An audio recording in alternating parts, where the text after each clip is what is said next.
नमस्कार, मैं हूं अनिका और आप देख रहे हैं द कॉन्स्टिट्यूशन टीवी। आइए नजर डालते हैं हिमाचल की मुख्य खबरों पर। हिमाचल प्रदेश में युवाओं को 14 जून से दोबारा वैक्सीन लगेगी। डोज की कमी के कारण रुकी गई थी वैक्सीनेशन। सामरिक महत्व की बिलासपुर मनाली ले रेल लाइन परियोजना का सबसे लंबा पुल कुल्लू के करजन गांव में बनेगा। 10वीं और 12वीं के 2 विषयों का मूल्यांकन स्कूल स्तर पर ही होगा। हिमाचल में 2 महीने बाद एक दिन में सबसे कम 15 कोरोना संक्रमित की मौत, 567 नए पॉजिटिव मामले। 14 जून से परिवहन सेवा शुरू करने की तैयारी, कैबिनेट बैठक में होगा निर्णय। अब खबरें विस्तार से। बिलासपुर मनाली ले पुल की लंबाई 1.2 किलोमीटर होगी। यह पुल किसी नदी पर नहीं बल्कि एक पहाड़ी पर बनेगा। उत्तर रेलवे ने बिलासपुर से ले तक सर्वे और अलाइनमेंट रिफाइनमेंट का कार्य पूरा कर लिया है। अब विशेषज्ञ इसमें बनने वाले पुल और टनल के डिजाइन पर कार्य कर रहे हैं। सामरिक, व्यापारिक और पर्यटन की दृष्टि से अति महत्वपूर्ण रक्षा मंत्रालय की परियोजना की DPR दिसंबर 2021 तक तैयार की जानी है। हिमाचल प्रदेश स्कूल शिक्षा बोर्ड की ओर से 13 अप्रैल को ली गई 10वीं कक्षा के हिंदी विषय और 12वीं कक्षा के अंग्रेजी विषय की उत्तर किताबों का मूल्यांकन स्कूल स्तर पर किया जाएगा। इन कक्षाओं का परीक्षा परिणाम भी स्कूल स्तर पर ही तैयार होगा। इसके अलावा अंकों का निर्धारण करने के लिए स्कूल स्तर पर 4 से 5 शिक्षकों की विशेषण कमेटियां बनाने को भी कहा गया है।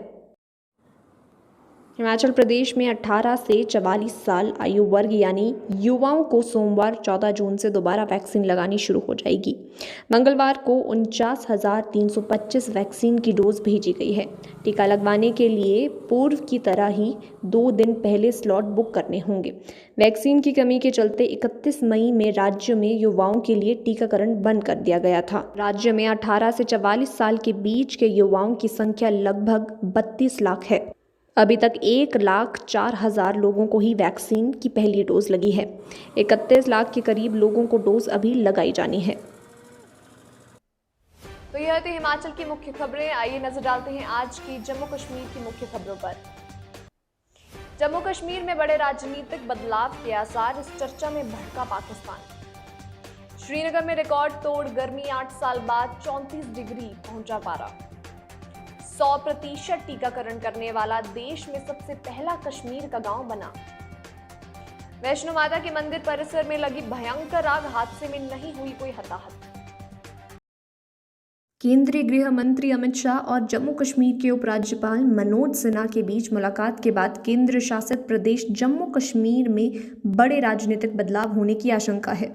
खबर यह है कि जम्मू कश्मीर को दोबारा बांटकर जम्मू को एक अलग राज्य बना दिया जाएगा।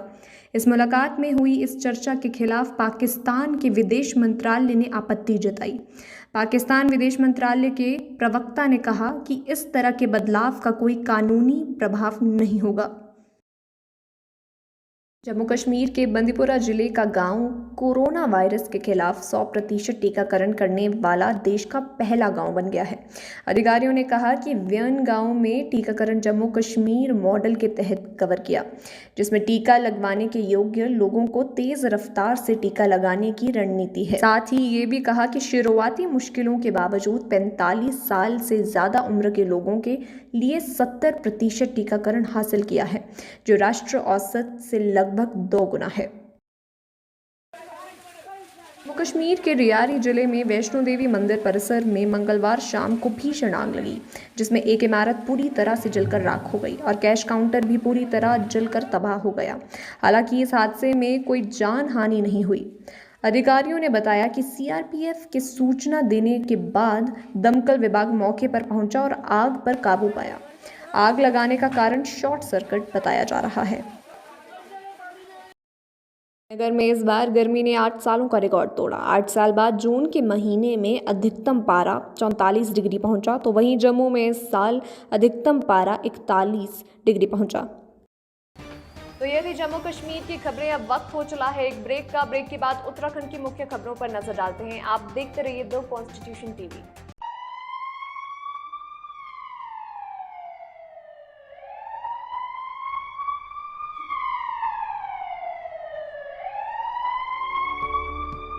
एडवांस लाइफ सपोर्ट एम्बुलेंस, किसी भी आपात स्थिति में फर्स्ट रिस्पॉन्स एम्बुलेंस को कॉल करें। हिमाचल प्रदेश की सबसे बेहतरीन और सबसे तेज एम्बुलेंस सर्विस, जिसमें आईसीयू और वेंटिलेटर की सुविधा उपलब्ध है। आपकी एक कॉल बचा सकती है किसी अपने की जान। कॉल कीजिए 8988910101, 8988950505। तो ब्रेक के बाद फिर से आपका स्वागत है। मैं सना और आप देख रहे हैं द कॉन्स्टिट्यूशन टीवी। तो आइए चलते हैं उत्तराखंड की बड़ी खबरों की ओर। मुख्यमंत्री तीरथ सिंह रावत ने प्रधानमंत्री से मुलाकात की और उनके साथ कई अहम मुद्दों पर करी चर्चा। मसूरी टनल बनाने के लिए उत्तराखंड सरकार को मिला केंद्र सरकार की तरफ से 700 करोड़ का तोहफा। उत्तराखंड में कोरोना संक्रमण के चलते लगे कर्फ्यू में बंद किए गए प्रदेश की सभी 6 पासपोर्ट सेवाएं केंद्र पर मंगलवार से काम दोबारा से शुरू। केंद्रीय सड़क परिवहन व राजमार्ग मंत्रालय ने उत्तराखंड को 700 करोड़ रुपए की परियोजना की सौगात दी है। ये योजना मसूरी को ट्रैफिक जाम से मुक्त कराने के लिए टनल निर्माण परियोजना की है, जिसमें मंत्रालय से पहले ही मंजूरी मिल गई है। मसूरी टनल की लंबाई 2.74 किलोमीटर होगी, जिसमें के लिए 700 करोड़ का बजट है। प्रधानमंत्री से मुलाकात के दौरान मुख्यमंत्री तीरथ सिंह ने कई बड़े मुद्दों पर बातचीत की है, जिसमें कुमाऊं क्षेत्र और एमएस की स्थापना या कृषि शेष में कैंप्स की स्थापना, बद्री केदार प्रोजेक्ट और राज्य में कोरोना वैक्सीन की सप्लाई बढ़ाने की बातें शामिल की हैं। उत्तराखंड के क्षेत्रीय पासपोर्ट अधिकारी विजय शंकर पांडे ने सभी 6 पासपोर्ट सेवाएं केंद्र को दोबारा शुरू करने के आदेश जारी कर दिए हैं। पिछले हफ्ते राज्य सरकार की कोविड-19 की गाइडलाइन के तहत देहरादून स्थित पासपोर्ट सेवाएं केंद्र अधिक क्षमता के साथ बायोमेट्रिक सत्यापन के लिए खोल दिया गया था। वहां 210 ऑनलाइन अपॉइंटमेंट योजना के लिए जा रहे हैं। तो आज के लिए